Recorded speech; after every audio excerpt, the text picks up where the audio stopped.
morning, everybody. Back in Kat's kitchen this morning. It's 20 minutes till 12, so I'm getting a late start on this. And so I'm going to set my crock pot to high because I don't want to wait 7 hours. So I'll cook it the first couple of hours on high, and then I'll cook it for maybe 3 hours on low. We're going to do beef tips and gravy crock pot meal tonight. I have some Impostables. I've never had them. I hope I like them. But you get a net carb of 4. Let me check just to make sure I'm right. Oh no, 8. Yes, 8. Per 2 ounce serving. So I'm going to have a little bit of this over 2 ounces of my noodles, and I hope the noodles are good. I have some low carb noodles and stuff I want to use up. And then I'm going to start making my own keto noodles. And my friend Tina Inman has been so kind as to share her recipe for her keto noodles with me, and I can't wait to try them. So there'll be a video coming up on those pretty soon. So let's get started. Oh, I have my apron on. I wanted to show you another one of my tie-dye shirts. Dragonflies. I love them. Love them, love them. So let me get my apron on.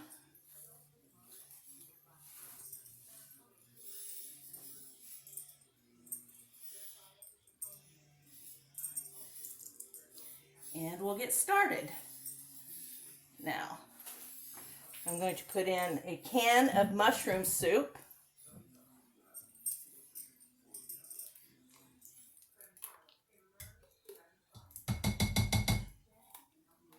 Normally I would be using about 2 pounds of stew meat or any kind of meat. If you want to dice it up, that's fine. This one happens to be almost 3, which is also going to work. Oh, I did. Okay. I was going to say I forgot to spray my pan, but I did use the nonstick spray in my crock here. And there's the soup. I'm going to put in a cup of beef stock.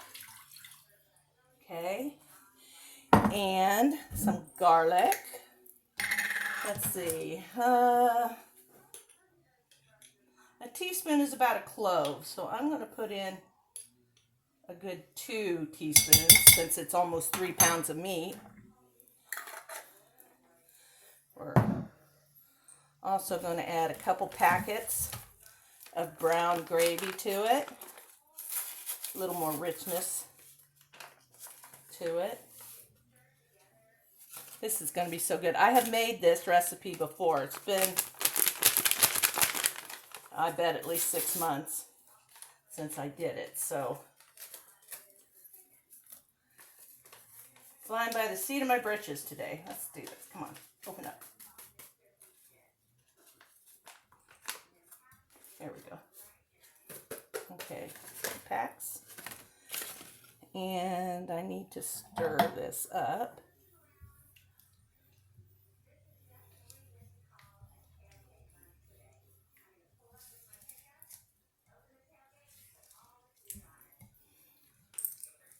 It doesn't have to be completely lump-free, but I'd like to get a good start on blending everything together with the soup. It'll all cook into one really good gravy as the day goes on and as the meat cooks down and gets very tender. A bit of my beef left in there. Let's get that in there. Okay.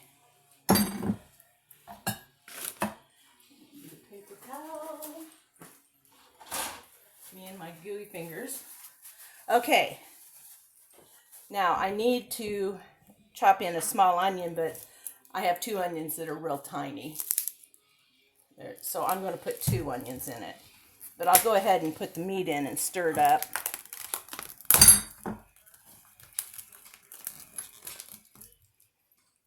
And I don't think I'm going to add any salt because the beef broth and the prepared gravy and even the soup has plenty of salt in it, but we will taste it as we go along when it's done, and I can always add salt. I will be adding some pepper, as I've mentioned in other videos. We are a pepper family. We love pepper. So I use pepper in a lot of things. Some more than others. I use more than others in some recipes. We're having another beautiful day out here today. It's just gorgeous. Sun's shining. It's warm, but not terribly humid or sticky. So hubby is out working in the yard.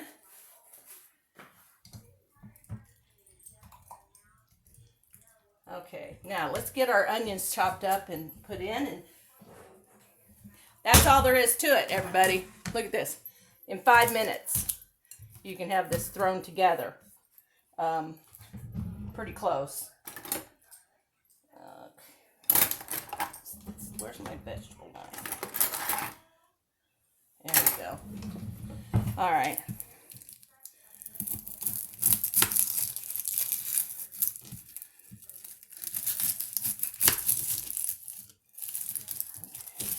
I keep a garbage bowl over here most days. Some days I forget.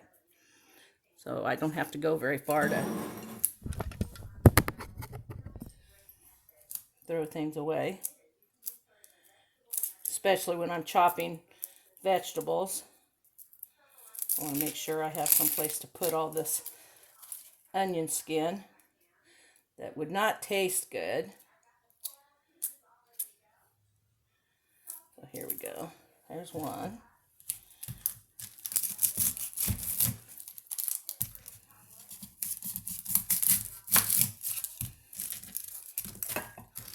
Oh, I'm gonna sneeze. I haven't even got the pepper out yet.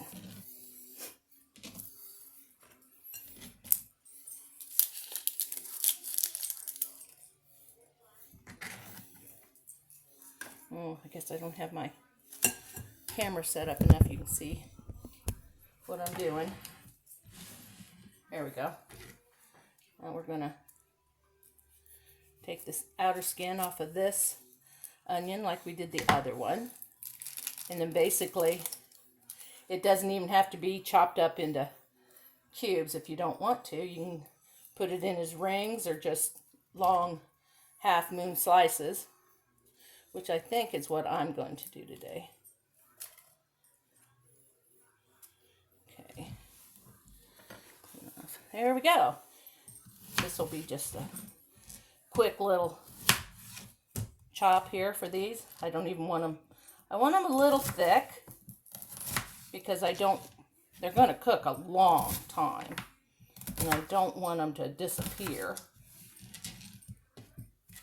They're going to add a lot of really good flavor to this meat. Okay, here we go. Just separate them a little bit.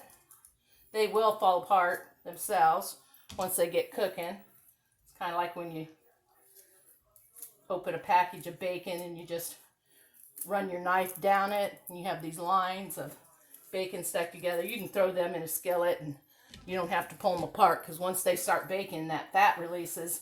They're all going to come apart in your skillet anyway, and you save yourself a lot of time when you're doing bacon for a recipe or whatever. I mean, when you're chopping it up, you're not just frying it for like bacon and eggs or something. Now we're going to give this a stir again. Those onions get in there. And folks, that's all there is to this. About 5 or 5:30 tonight, and it's 11:45. They will be ready. And then I'll show you the finished meal. Okay, so that's it. I have to wait all day. You just have to wait a second. So I hope you're having a good day. It's our hump day. It's Wednesday.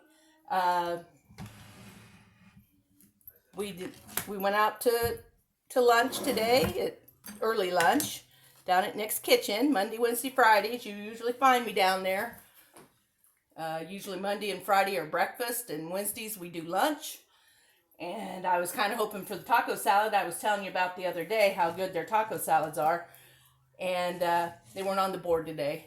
So sometimes they're there and sometimes they're not. So if you're ever in Huntington and you want good food, good sandwiches, good tenderloins, hand-cut French fries, all that stuff, it's really a good place. So if if you don't know where to go in Huntington, that's a good choice. And it's one of our favorite places. So that's it until later. I'll see you shortly.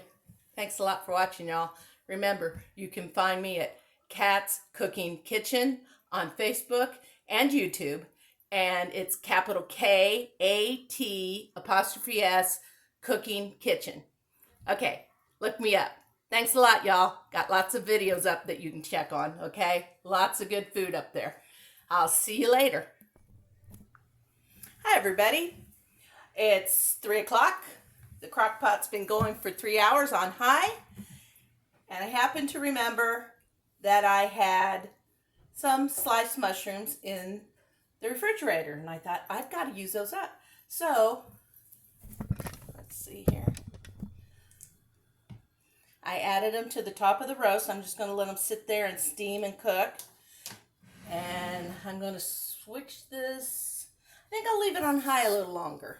It's supposed to be 7 hours on low. I think between 4 and 5.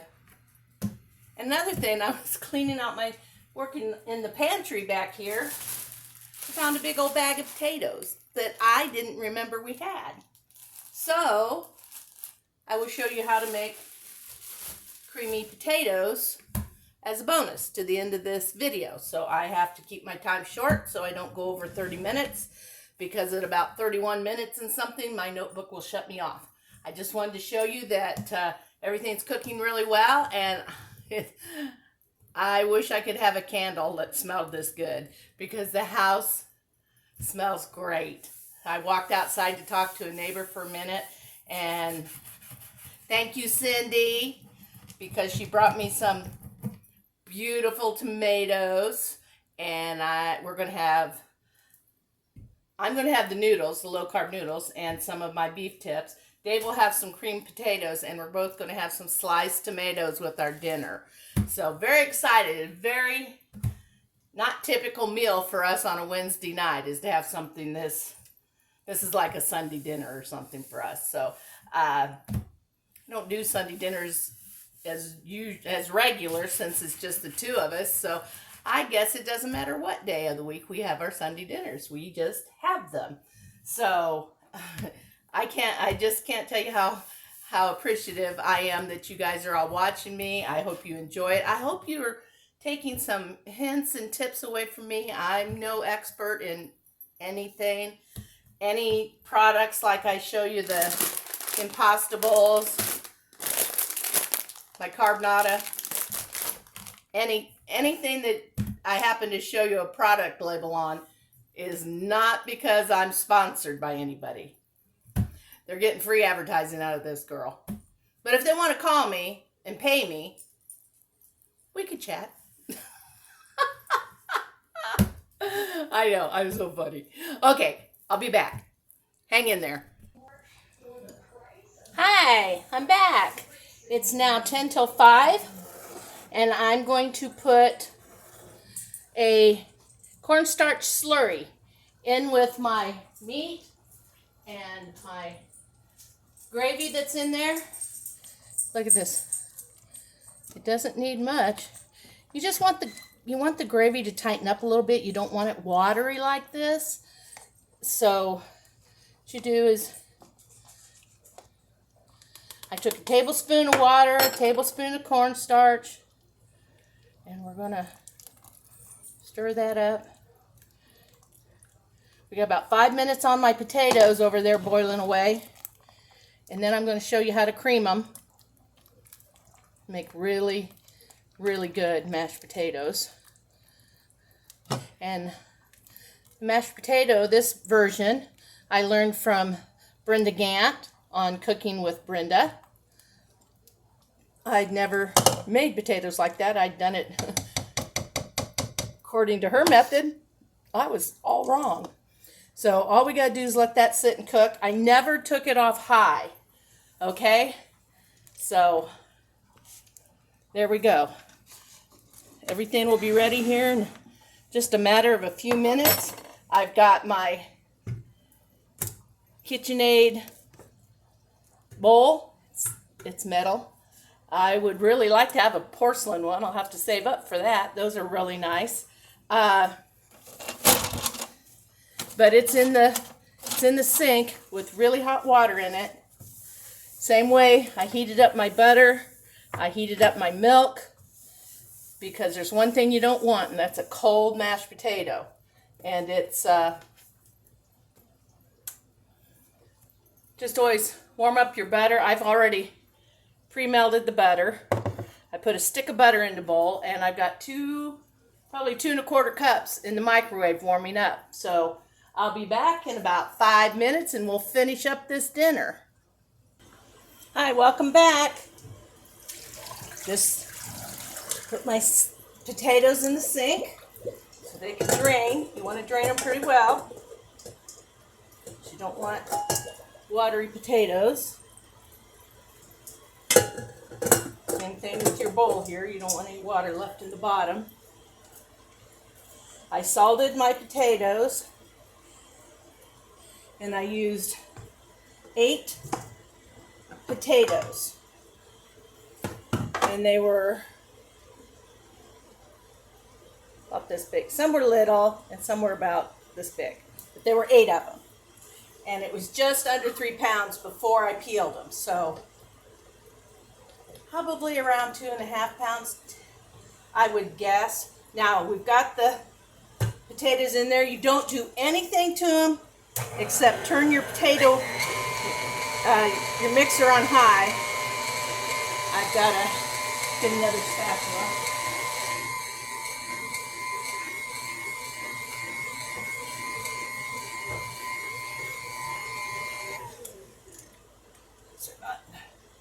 They're too high up.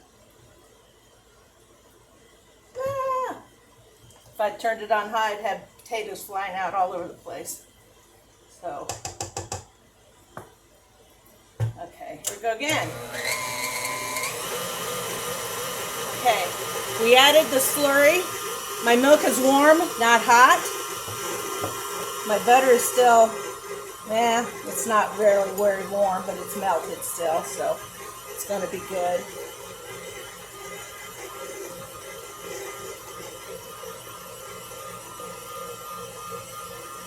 Now we're going to add in our stick of butter. Yep, I put the whole stick in.